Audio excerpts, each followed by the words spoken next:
How World War I started. World War I is also known as Great War.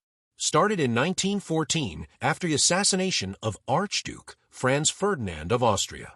His murder catapulted into a war across Europe that lasted until 1918, during the 4-year conflict of the Central Powers with Allied power. According to estimates, 16.5 million soldiers and civilization alike were dead, and some were highly injured. There are so many tensions in head of Europe, especially in the troubled Balkan region of Southeast Europe for years before World War I actually broke out.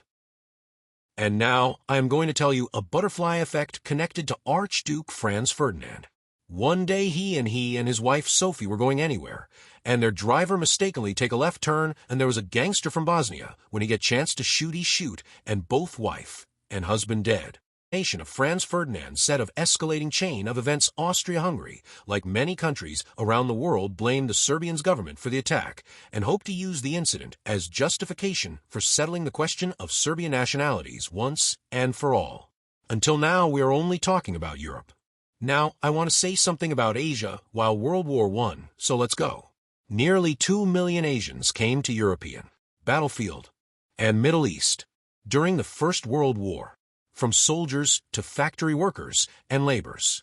Tasked with cleaning the trenches from the horror of war, their lives ere forever changed, and would eventually help trigger the onset decolonization. An overview with historian Claire Train.